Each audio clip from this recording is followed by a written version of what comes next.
So I'm gonna take a look at this document that was issued by the judge in response to this patent suit going between Rage Energy and HYLN.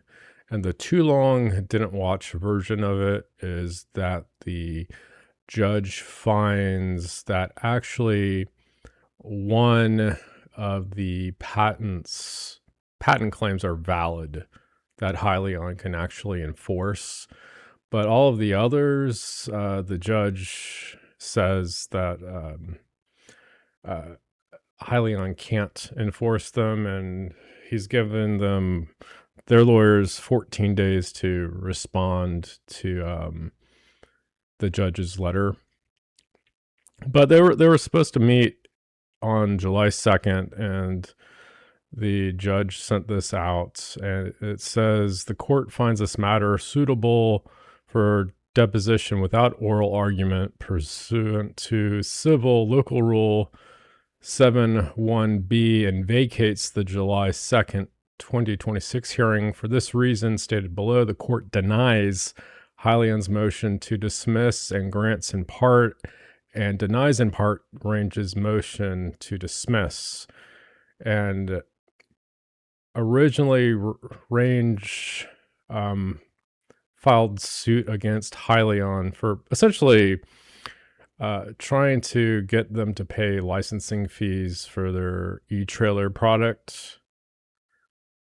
And they basically sued them, basically telling them to go away. And then Hyliion, they countersued them for 2 of these 16 claims. Range alleges that it does not infringe on any of the patents and suits, and that for each of these asserted claims from these patents is invalid. Hyliion alleges that Range's e-trailer system infringes on 2 of its patents.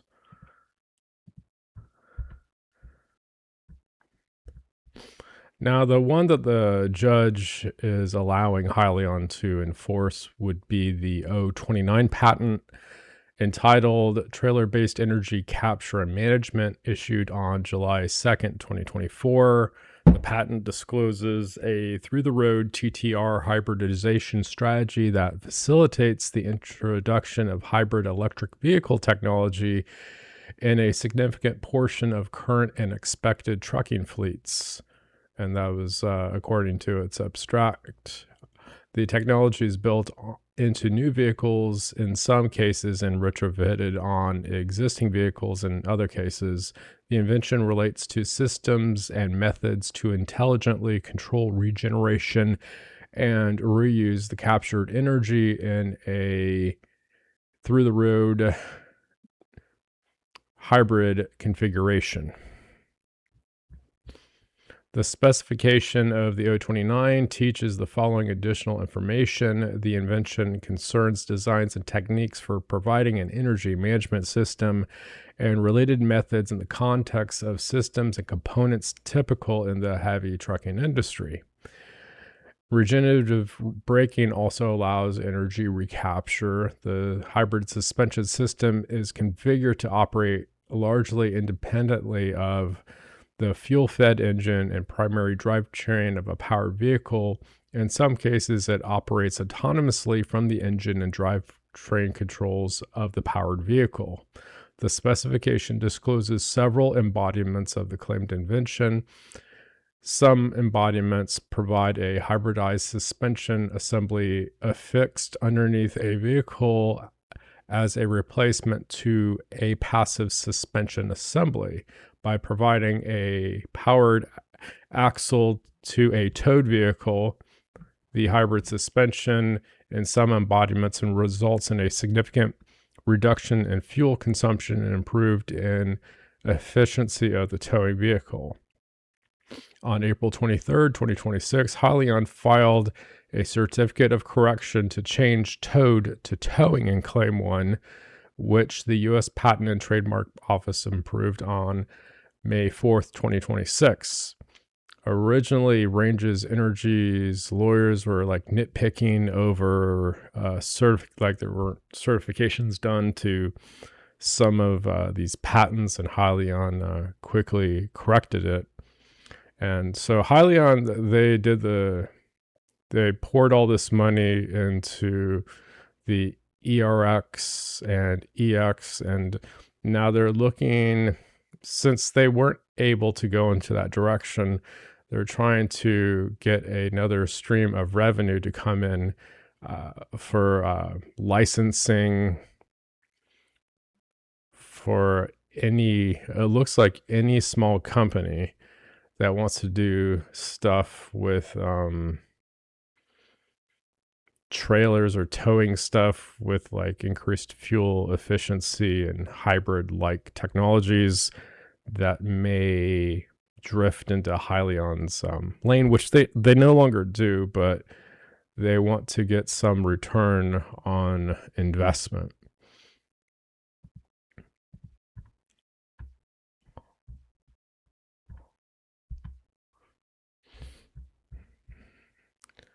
In sum, the court concludes that Range establishes an actual controversy exists regarding Range's infringement of the asserted patent claims in the 6 additional patents. Because keep in mind that Range wants to commercialize their technology by the end of 2026, and HYLN is saying, well, you guys need to pay up if you want to commercialize your product because you're using our patented technology, which HYLN doesn't use, but they want to get a return on investment. Therefore, dismissal of claims 1 through 5, 7, 9 through 13, and 15 in Range's complaint is not warranted. The court further concludes that HYLN fails to allege a cognizable claim based on claim 16 of the 853 patent. Therefore, dismissal of HYLN's counterclaim 1 is warranted. However, the court concludes that HYLN alleges a cognizable claim based on claim 1 of the 029 patent. Therefore, dismissal of counterclaim 2 is not warranted. So the only one that holds up is claim 1 of the 029 patent.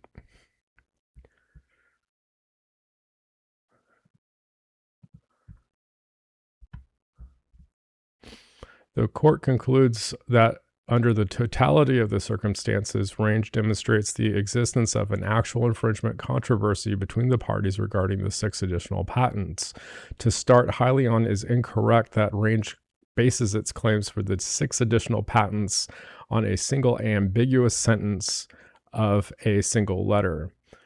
One of the letters that HYLN's lawyers sent to Range, they said that they're also they may or may not be infringing on 6 additional patents to try to twist Range's arm. And I think that's what ultimately led them to sue HYLN.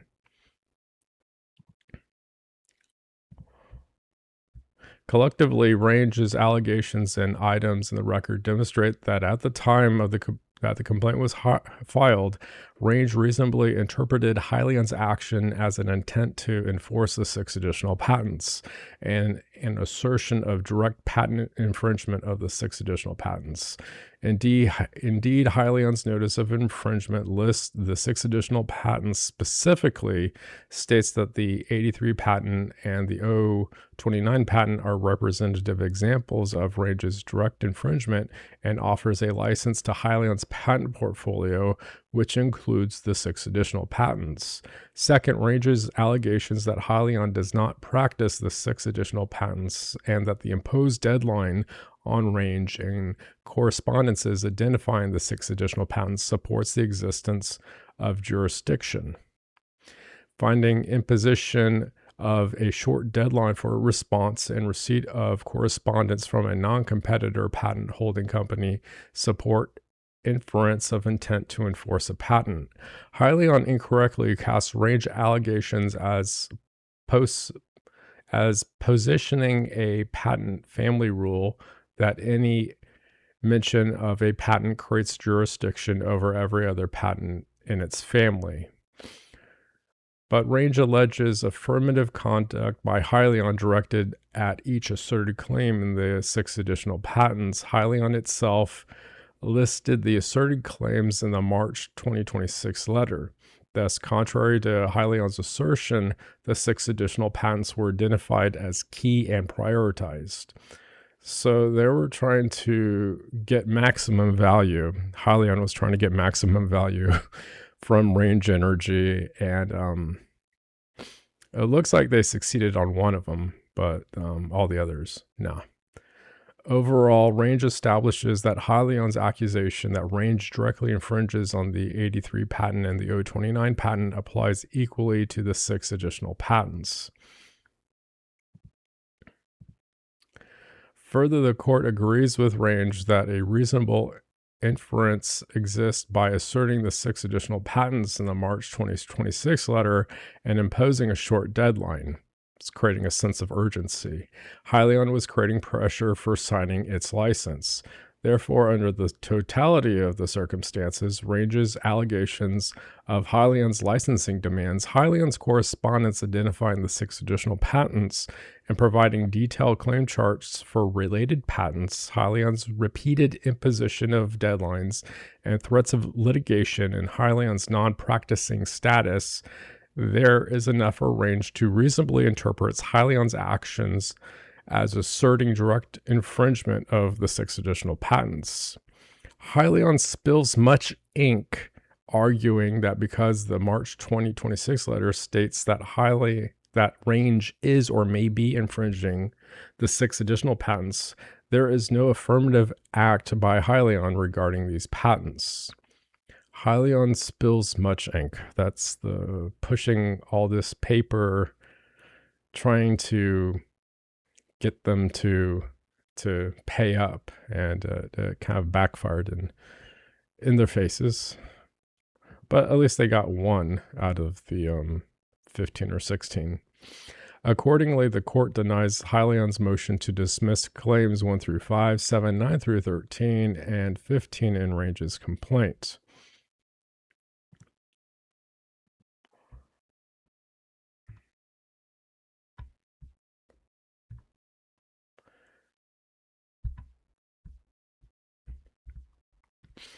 The 029 patent, HYLN explains the suspension assembly is a mechanical integration platform for an electrical mechanical drive system that the suspension assembly enables the retrofit installation onto existing trailers, and by replacing the trailer's conventional passive axle assembly with an active electromechanical one, and that the autonomous 3-mode operational architecture manages energy flow.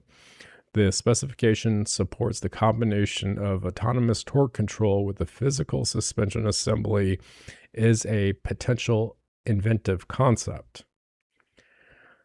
As such, unlike Claim 16, HYLN alleges that Claim 1 takes the abstract idea of using sensor data and math to control a motor generator and adds more, a way to retrofit existing towed vehicles with active electrified drive axles that reduce fuel costs by autonomously managing energy. In sum, although the specification does not describe the individual claim limitations as inventive, an inventive concept can be found in the non-conventional and non-generic arrangement of known conventional pieces.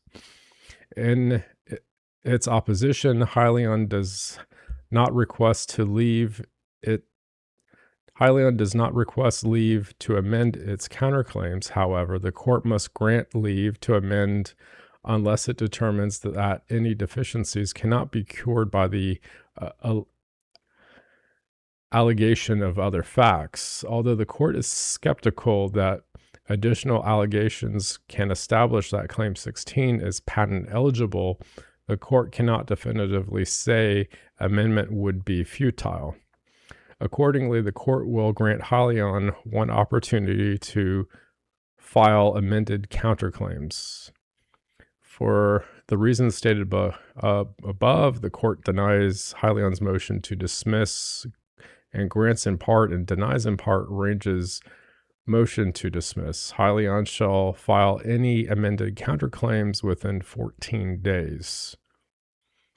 So they have a second go to go after range for, was it claim 16 for the other patent? And that would be 14 days since June 26th of 2026, which would put them to respond maybe it's in the middle of July sometime, really, a chance to respond to it. But yeah, this is still an ongoing thing. So that's it for this update. Thanks for watching.